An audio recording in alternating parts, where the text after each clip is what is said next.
ಸಿಂಪಲ್ಲಾಗಿ ಟೇಸ್ಟಿಯಾಗಿ chicken gravy ಮತ್ತು ಕಬಾಬ್ ಮಾಡೋದನ್ನು ನೋಡೋಣ ಬರ್ರಿ. ನಾವು ಟೇಸ್ಟಿಯಾಗಿ ಮಾಡಿದ್ದೀನಿ ಇವತ್ತು. ಏನೇನು ಇಂಗ್ರೀಡಿಯೆಂಟ್ಸ್ ಬೇಕು ಅಂತ ನೋಡೋಣ. ಚಿಕನ್ ಮಸಾಲೆ ತೊಗೊಂಡಿದ್ದೀನಿ, ಸಾಲ್ಟು, ಟೊಮೆಟೊನ ಒಂದನ್ನು ಪೇಸ್ಟ್ ಮಾಡಿ ಇಟ್ಕೊಂಡಿದ್ದೀನಿ, ಕೊತ್ತಂಬರಿ ಸೊಪ್ಪು, ಖಾರದ ಪುಡಿ, ಚಿಕನ್ ಒಂದು ಅರ್ಧ kg ಅಷ್ಟು ಚಿಕನ್ ತೊಗೊಂಡಿದ್ದೀನಿ, ಮೂರು ಈರುಳ್ಳಿನ ಸಣ್ಣ ಸಣ್ಣದಾಗಿ ಕಟ್ ಮಾಡಿ ಇಟ್ಕೊಂಡಿದ್ದೀನಿ, ಅರಿಶಿನ ಪುಡಿ ಒಂದು ಸ್ವಲ್ಪ, ಪೆಪ್ಪರ್ ಪುಡಿ ಒಂದು ಸ್ವಲ್ಪ, ಗರಂ ಮಸಾಲ ಒಂದು ಸ್ವಲ್ಪ, ಮತ್ತು ಶುಂಠಿ ಬೆಳ್ಳುಳ್ಳಿ ಪೇಸ್ಟು ಒಂದೆರಡು ಟೇಬಲ್ ಸ್ಪೂನಷ್ಟು ಶುಂಠಿ ಬೆಳ್ಳುಳ್ಳಿ ಪೇಸ್ಟು ತೊಗೊಂಡಿದ್ದೀನಿ. ಇಷ್ಟು ಇಂಗ್ರೀಡಿಯೆಂಟ್ಸ್ ಆಗಿ ಸಿಂಪಲ್ಲಾಗಿ ಫಟಾಫಟ ಅಂತ ಒಂದು 10-15 ನಿಮಿಷ ಸಾಕು, ಬೇಗ ಮಾಡ್ಬೋದು ಈ ಚಿಕನ್ ಗ್ರೇವಿನ.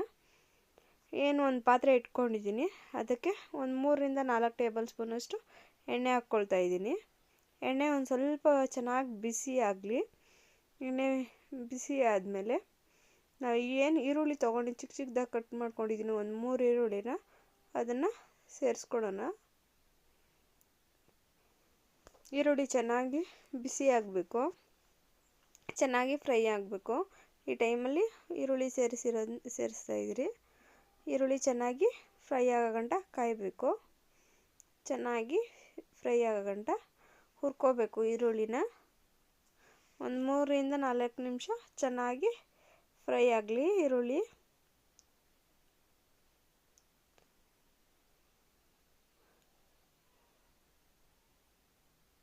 ಚೆನ್ನಾಗಿ ಫ್ರೈ ಆಗ್ತಾಯಿದೆ. ಇವಾಗ ಟ್ರಾನ್ಸ್ಪರೆಂಟ್ ಕಲರ್ ಚೇಂಜ್ ಆಗೈತೆ. ಇನ್ನೂ ಒಂದು ಸ್ವಲ್ಪ ಹೊತ್ತು ಚೆನ್ನಾಗಿ ಅದು ಲೈಟಾಗಿ ಕಲರ್ ಚೇಂಜ್ ಆಗಬೇಕು, ಕೆಂಪಗಾಗಬೇಕು, ಮತ್ತು ಒಂದು ಸ್ವಲ್ಪ ಬ್ರೌನಿಷ್ ಥರ ತಿರುಗಬೇಕು. ಅಂಥ ಗಂಟ ನೀಟಾಗಿ ಹುರ್ಕೋಬೇಕು ಈರುಳ್ಳಿನ. ಈರುಳ್ಳಿ ಚೆನ್ನಾಗಿ ಬೆಂದ ಮೇಲೆ ಅದು ಎಣ್ಣೆ ಎಲ್ಲ ಸೈಡಲ್ಲಿ ಕಾಣಿಸ್ತಾ ಹೋಗ್ತಿದೆ, ಆ ಥರ ಚೆನ್ನಾಗಿ ಹುರ್ಕೋಬೇಕಾದೈತೆ. ಚೆನ್ನಾಗಿ ಹುರ್ಕೊಳ್ಬೇಕು. ಚೆನ್ನಾಗಿ ಇವಾಗ ಹುರಿತಾ ಇದ್ದೀನಿ ನಾನು. ಇನ್ನೂ ಒಂದು ಸ್ವಲ್ಪ ಹೊತ್ತು ಟೈಮ್ ಕೊಟ್ಟು ಈರುಳ್ಳಿನ ಫ್ರೈ ಆಗಬೇಕು. ಸ್ವಲ್ಪ ಕಲರ್ ಚೇಂಜ್ ಆಗೈತೆ ಅಷ್ಟೇ. ಈ ಟೈಮಲ್ಲೇ ನಾವು ಶುಂಠಿ ಬೆಳ್ಳುಳ್ಳಿನ ಪೇಸ್ಟ್ ಸೇರಿಸಿದ್ರೆ ಈರುಳ್ಳಿ ಟೇಸ್ಟು ಸ್ವೀಟ್ ಬಂದ್ಬಿಡ್ತಿದೆ. ಅದಕ್ಕೆ ಇನ್ನೂ ಚೆನ್ನಾಗಿ ಈರುಳ್ಳಿ ಫ್ರೈ ಆಗಬೇಕು. ಇನ್ನೂ ಕೆಂಪಗಾಗಲಿ, ಚೆನ್ನಾಗಿ ಫ್ರೈ ಆಗಲಿ. ಒಂದು ಸ್ವಲ್ಪ ಕಲರ್ ಚೇಂಜ್ ಆಗ್ತಾ ಇರೋದು ಗೊತ್ತಾಗ್ತಾ ಇದೆ. ಒಂದು ಸ್ವಲ್ಪ ಕಲರ್ ಚೇಂಜ್ ಆಗಿ ಬ್ರೌನಿಷ್ ಕಲರು ಒಂದು ಸ್ವಲ್ಪ ತಿರುಗ್ತಾ ಇದೆ. ಇದೇ ಟೈಮಲ್ಲಿ ಒಂದು 2 ಟೇಬಲ್ ಸ್ಪೂನ್ ಆಗೋಷ್ಟು ಶುಂಠಿ ಬೆಳ್ಳುಳ್ಳಿ ಪೇಸ್ಟನ್ನು ಸೇರಿಸ್ತಾ ಇದ್ದೀನಿ.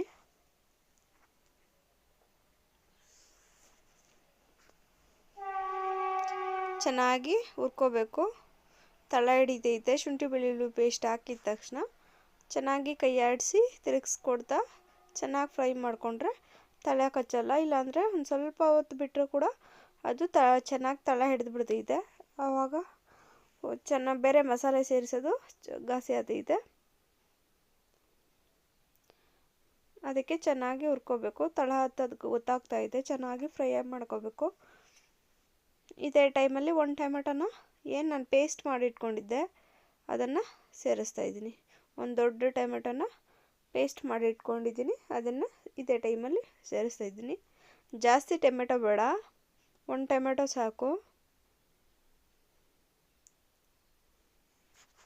ಒಂದೇ ಒಂದು ದೊಡ್ಡ ಟೊಮೆಟೊನ ಚೆನ್ನಾಗಿ ಫ್ರೈ ಮಾಡ್ತಾಯಿದ್ದೀನಿ.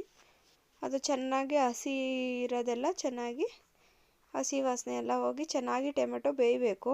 ಏನು ಟೊಮೆಟೊ ಪ್ಯೂರಿ ಥರ ಮಾಡಿಕೊಂಡು ಒಂದೇ ಒಂದು ಟೊಮೆಟೊನ ಸೇರಿಸಿದಿರಿ, ಆ ಟೊಮೆಟೊನ ಚೆನ್ನಾಗಿ ಹುರ್ಕೋಬೇಕು.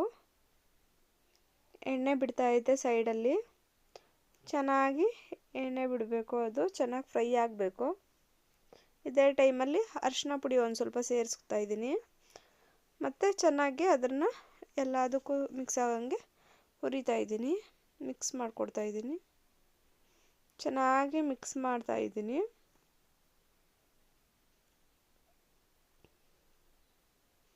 ಟೊಮೆಟೊ ಚೆನ್ನಾಗಿ ಬೇಯ್ತಾಯಿದೆ. ಸೈಡಲ್ಲೂ ಎಣ್ಣೆ ಬಿಡ್ತಾ ಇರೋದು ಗೊತ್ತಾಗ್ತೈತೆ. ಇನ್ನೂ ಸ್ವಲ್ಪ ಹೊತ್ತು ಕಲರ್ ಚೇಂಜ್ ಆಗಬೇಕು ಟೊಮೆಟೊದು, ಅಂತ ಗಂಟ ಫ್ರೈ ಮಾಡ್ಕೋಬೇಕು. ಆಮೇಲೆ ಖಾರದ ಪುಡಿ ಸೇರಿಸ್ಕೋಬೇಕು. ಖಾರದ ಪುಡಿ ಒಂದು ಅರ್ಧ ಟೇಬಲ್ ಸ್ಪೂನಷ್ಟು ಸೇರಿಸ್ಕೊಳ್ತಾ ಇದ್ದೀನಿ. ಅದನ್ನು ಏನು ಎಲ್ಲ ಎಣ್ಣೆ ಟೊಮೆಟೊ ಈರುಳ್ಳಿ ಇದೆ ಅದ್ರ ಜೊತೆ ಚೆನ್ನಾಗಿ ಮಿಕ್ಸ್ ಕೊಡ್ತಾ ಇದ್ದೀನಿ. ಅದ್ರದ್ದು ಪುಡಿ ಎಲ್ಲ ಚೆನ್ನಾಗಿ ಹೊಂದ್ಕೋಬೇಕು, ಖಾರ ಎಲ್ಲ ಕಡೆಯಿಂದ ಆಗಬೇಕು.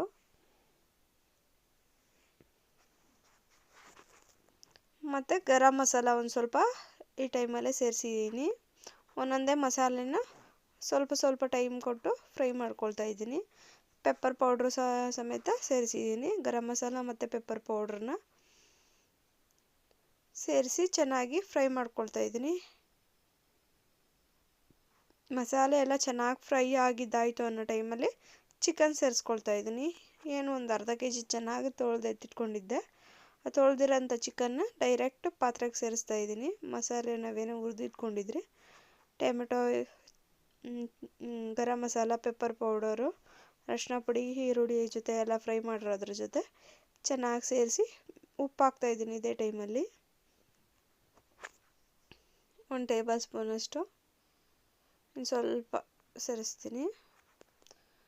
ಹಾಕಿ ಚೆನ್ನಾಗಿ ಮಿಕ್ಸ್ ಕೊಡಬೇಕು. ಚಿಕನ್ಗೆ ಏನೈತೆ ಮಸಾಲೆ, ಉಪ್ಪು ಖಾರ ಮಸಾಲೆದಿದೆ, ಫ್ಲೇವರ್ ಏನಿದೆ, ಟೊಮೆಟೊ ಟ್ಯಾಂಜಿನೆನ್ಸು ಎಲ್ಲ ಮಿಕ್ಸ್ ಆಗಂಗೆ, ಹುಳಿ ಎಲ್ಲ ಮಿಕ್ಸ್ ಆಗಂಗೆ ಚೆನ್ನಾಗಿ ಮಿಕ್ಸ್ ಮಾಡಬೇಕು. ಮತ್ತು ಚಿಕನ್ನು ಒಂದು ಸ್ವಲ್ಪ ಹಸಿ ವಾಸನೆ ಹೋಗಿ ಚೆನ್ನಾಗಿ ಫ್ರೈ ಆಗಬೇಕು. ಚೆನ್ನಾಗಿ ಮಿಕ್ಸ್ ಮಾಡಬೇಕು.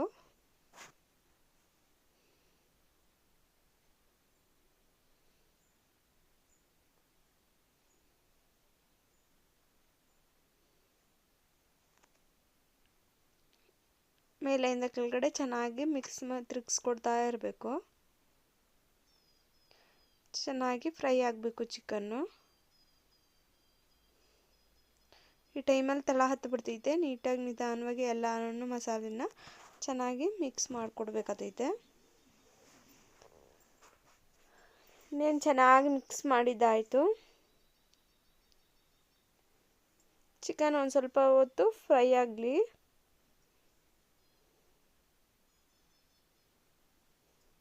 ಚಿಕನ್ ಫ್ರೈ ಆಗಿ ಒಂದು ಸ್ವಲ್ಪ ನೀರು ಬಿಡೋ ಥರ ಗೊತ್ತಾಗಬೇಕು. ಅಂತ ಗಂಟ ಒಂದು ಸ್ವಲ್ಪ ಹೊತ್ತು ಫ್ರೈ ಆಗಬೇಕು ಚಿಕನ್ನು.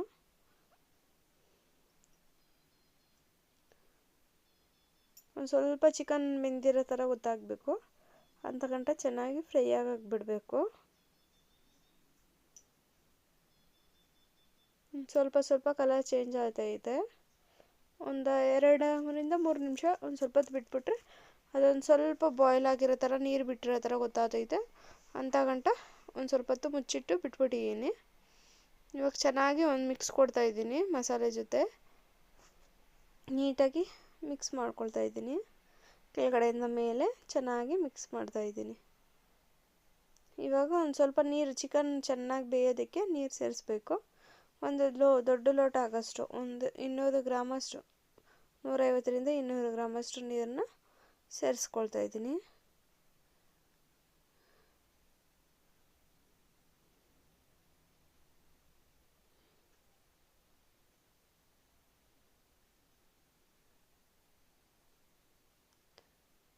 ಒಂದು 1/4 ಲೀಟ್ರಿಗಿಂತ ಕಮ್ಮಿ ನೀರನ್ನು ಒಂದು ಸ್ವಲ್ಪ ತಳ ಹತ್ತಿತ್ತು ಚೆನ್ನಾಗಿ ಮಿಕ್ಸ್ ಮಾಡಿದ್ರೆ ಸರಿ ಹೋಗ್ತೈತೆ.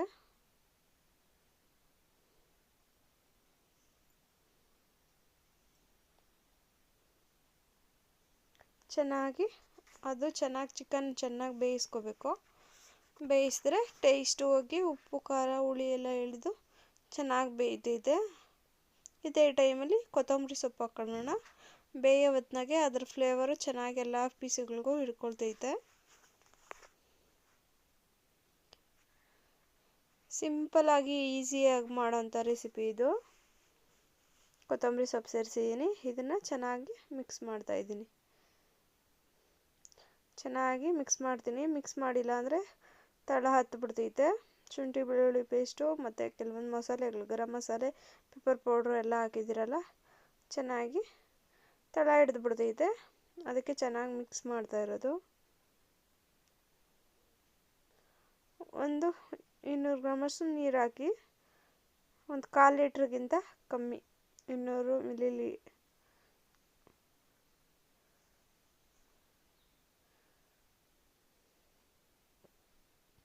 ಒಂದು ದೊಡ್ಡ ಗ್ಲಾಸಷ್ಟು ನೀರು ಹಾಕಿ ಚೆನ್ನಾಗಿ ಚಿಕನ್ ಬೇಯಿಸಿದ್ದೀನಿ. ಚಿಕನ್ನು ಚೆನ್ನಾಗಿ ಬೆಂದಿದೆ ಅಂದ್ಕೊಂಡಿದ್ದೀನಿ. ಇವಾಗ ತೆಗೆದು ನೋಡ್ತೀನಿ ಬೆಂದೈತೋ ಬೆಂದಿಲ್ಲ. ಇದೇ ಟೈಮಲ್ಲೇ ಚಿಕನ್ ಮಸಾಲಾನ ಸೇರಿಸ್ತೀನಿ. 1-2ರಿಂದ 3 ಟೇಬಲ್ ಸ್ಪೂನಷ್ಟು ಚಿಕನ್ ಮಸಾಲಾನ, 3 ಟೇಬಲ್ ಸ್ಪೂನ್ ಚಿಕನ್ ಮಸಾಲಾನ ಚೆನ್ನಾಗಿ ಮಿಕ್ಸ್ ಆಗಂಗೆ ತಿರುಗಿಸ್ಕೊಡ್ಬೇಕು. ಬೇರೆ ಯಾವುದೇ ಧನಿಯಾ ಪುಡಿ ಏನು ಯೂಸ್ ಮಾಡ್ತಾ ಇಲ್ಲ, ಡೈರೆಕ್ಟ್ ಚಿಕನ್ ಮಸಾಲಾನೇ ಯೂಸ್ ಮಾಡ್ತಾ ಇರೋದು.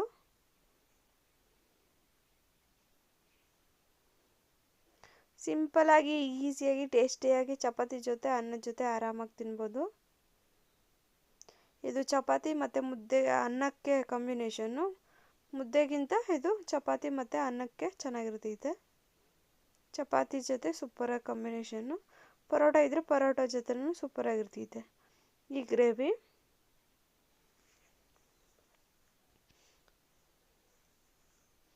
ಚಿಕನ್ ಬೆಂದಿದೆಯೋ ಇಲ್ಲ ಅಂತ ನೋಡೋಣ. ಸ್ವಲ್ಪ ಬೆಂದೈತೆ, ಇನ್ನು ಸ್ವಲ್ಪ ಬೇಯಬೇಕು. ಅರ್ಧ ಬೆಂದೈತೆ, ಇನ್ನು ಸ್ವಲ್ಪ ಹೊತ್ತು ಬೇಯಲಿ. ಚೆನ್ನಾಗಿ ಮಿಕ್ಸ್ ಮಾಡಿಕೊಟ್ಬಿಟ್ಟು ಒಂದು ಸ್ವಲ್ಪ ಹೊತ್ತು ಚೆನ್ನಾಗಿ ಬೇಯೋದಕ್ಕೆ ಇಡೋಣ.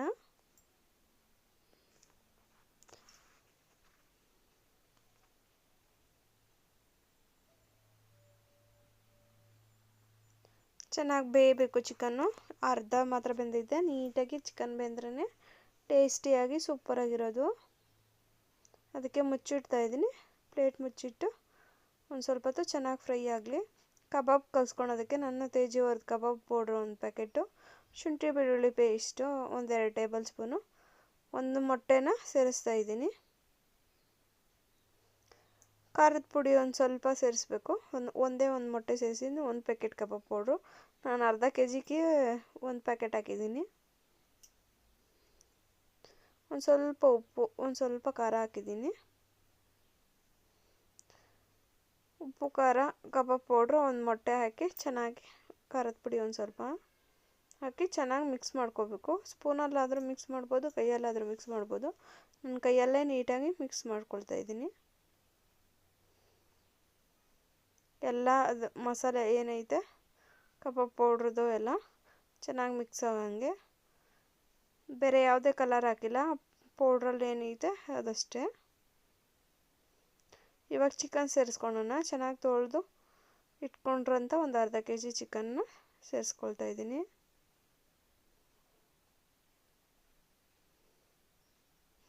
ಇದ್ರೆ ನಿಂಬೆಹಣ್ಣು ಒಂದು ಅರ್ಧ ನಿಂಬೆಹಣ್ಣು ಹಾಕಿದ್ರೆ ಹುಳಿ ಅಂಶ ಬರ್ತೈತೆ, ಟೇಸ್ಟು ಸೂಪರಾಗಿರ್ತೈತೆ. ನನ್ನ ಹತ್ರ ನಿಂಬೆಹಣ್ಣು ಇಲ್ಲ, ಸೇರಿಸಿಲ್ಲ.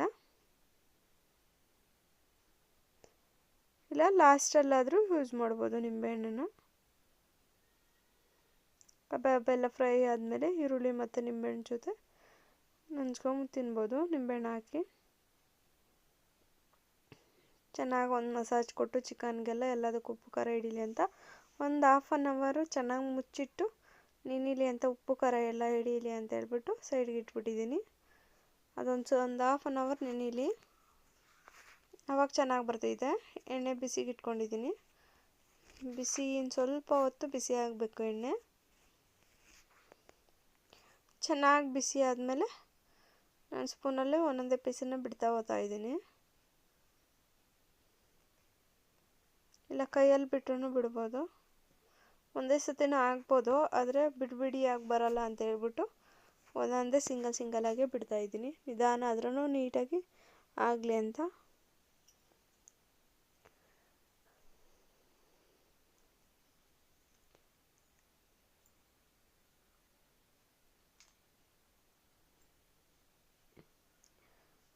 ಮೀಡಿಯಮ್ ಫ್ಲೇಮಲ್ಲೇ ಚಿಕನ್ನು ಚೆನ್ನಾಗಿ ಬೇಯಬೇಕು.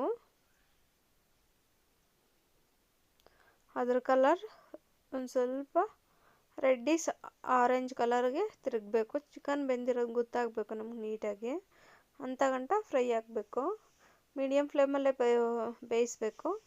ಹೈ ಫ್ಲೇಮಲ್ಲಿ ಬೇಯಿಸಿದ್ರೆ ಅದು ಕಪ್ಪಗಾಗ್ಬಿಡ್ತೈತೆ ಬೇಗ, ಒಳಗಡೆ ಚಿಕನ್ನು ಬೆಂದಿರಲ್ಲ. ಅದಕ್ಕೆ ಮೀಡಿಯಮ್ ಫ್ಲೇಮಲ್ಲೇ ನಿಧಾನವಾಗಿ 2 ಕಡೆ ಚೆನ್ನಾಗಿ ಬೇಯಿಸ್ಕೋಬೇಕು.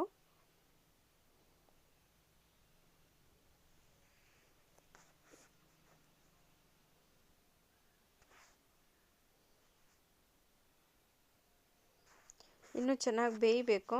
ಒಂದು ಸ್ವಲ್ಪ ಮಾತ್ರ ಕಲರ್ ಚೇಂಜ್ ಆಗೈತೆ, ತಳ ಹಿಡ್ಕೊಳ್ಬಿಡ್ತೈತೆ ಅಂತ ಹೇಳ್ಬಿಟ್ಟು ಚೆನ್ನಾಗಿ ಮಿಕ್ಸ್ ಕೊಡ್ತಾಯಿದ್ದೀನಿ. ಚೆನ್ನಾಗಿ ಮಿಕ್ಸ್ ಮಾಡಿಕೊಂಡು 2 ಕಡೆ ಚೆನ್ನಾಗಿ ತಿರುಗಿಸಿ ಚೆನ್ನಾಗಿ ಬೇಯಿಸ್ಕೋಬೇಕು. ನಿಧಾನವಾಗಿ ಎಣ್ಣೆಯಲ್ಲಿ ಚೆನ್ನಾಗಿ ಬೇಯಿಸ್ಕೋಬೇಕು. ಬೇಯಿಸಿಲ್ಲ ಅಂದರೆ ತಿರುಗಿ ಹೊಟ್ಟೆ ನೋವು ಬಂದ್ಬಿಡ್ತೈತೆ ಚಿಕನ್ ನೀಟಾಗಿ ಬೆಂದಿಲ್ಲ ಅಂದರೆ. ಅದಕ್ಕೆ ಮೊದಲೇ ಚೆನ್ನಾಗಿ ಚಿಕನನ್ನು ಬೇಯಿಸ್ಕೋಬೇಕು.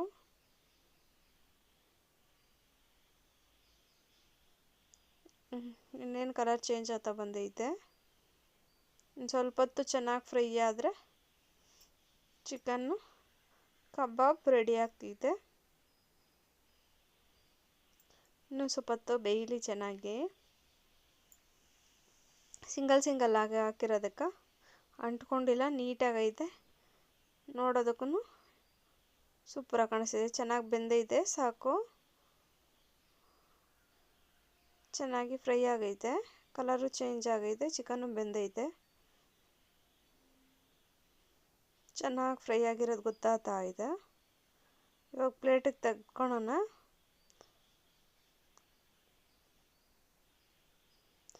Thank you for watching my video. Please subscribe, comment, share on my video.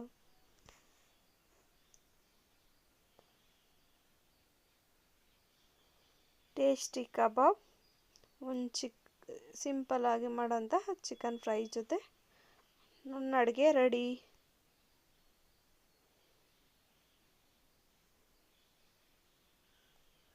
ನೋಡ್ತಾ ಇದ್ರೇ ತಿನ್ನೋಣ ಅನಿಸ್ತೈತೆ. ಅಷ್ಟು ಟೇಸ್ಟಿಯಾಗಿ, ಅಷ್ಟು ಕಲರ್ಫುಲ್ಲಾಗಿ ಕಬಾಬು ರೆಡಿಯಾಗೈತೆ.